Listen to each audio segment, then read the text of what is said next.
Hi everyone, welcome back to my YouTube channel. My name is Emily, and for today's video I have a really short video, by the way, but I'm featuring some really great products from Scrap Diva, and I have made a couple of jelly tote bags in the past using her dies. So this is sort of another one on the same team, so please go ahead and check out the rest of the jelly tote bags that I have tutorials for. But this one is called Gingerbread.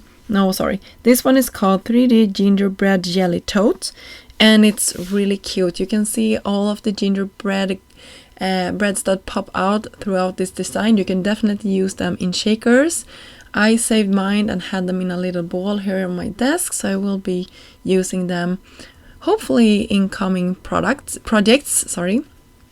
You can see I'm using pattern papers for my card today, and I actually made it double-sided, so I had the same print on both sides for the bigger sides, and then for the short side I had a different pattern because my pattern paper didn't cover all of the sides when I decided to go ahead and have them double-sided. So I just wanted to point that out. For the focal point of my jelly tote, I decided to go ahead and create a rosette. And I don't know if this was the easiest way to do this, because I had a little bit of a trouble creasing all of these lines after attaching them to the backer piece of this. So this is the Candy Cane Rosette Duo, and it comes in 2 sizes, but I had some problem. Probably should have creased the white one and the blue one separately before I tried to do this together. Even though I just used copy paper for the white part, it was quite heavy anyway. So that is a tip if you are going to create this. I just punched a circle, and then I'm pressing my rosette into some hot glue, and then we have our rosette probably all done. I just messed up with the pressing part here, so I needed to go back and do it one more time. But so cute when it's all done. So this will be the perfect landing spot for all of our decorations for today. So for the sentiment itself, I'm using a scripty word from the Gingerbread script words. Really cute. Baking cookies, and that was something I was thinking about when I created this jelly tote, that this would be the perfect size for having like homemade cookies in and maybe giving away throughout the season. So that is why I decided to go with that sentiment.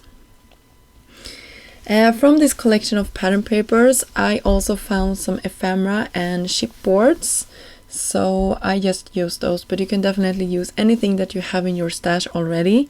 It doesn't have to be exactly this one. I just thought it was a cute idea to decorate around something on top of the rosettes, and I think it turned out quite nice. And of course, some dimension between our layers is also creating that cozy feeling and filling up this really nicely. So you can see here we are having some more ephemera pieces that I'm just tucking around our sentiments. So that was really cute and sweet, and I enjoyed this very much to just have tucked around like this. So I finished off with some enamel dots, also in the coordinating colors of this pattern paper set, and I'm just having my piercing tool here, which is really handy to have to the side when you're crafting. When I'm done with this, my project is pretty much finished. I hope you enjoyed this quick tutorial of how to put the jelly tote bag together, and also a tip on what you could fill it with. This was the thing I found at home, but I think homemade cookies would have been so much better, but I just wanted to share an idea and also share how big this jelly tote actually is. So thank you so much for stopping by. I will have links down below if you're interested in shopping any of the products that you saw in this video, and I will be back soon. Bye!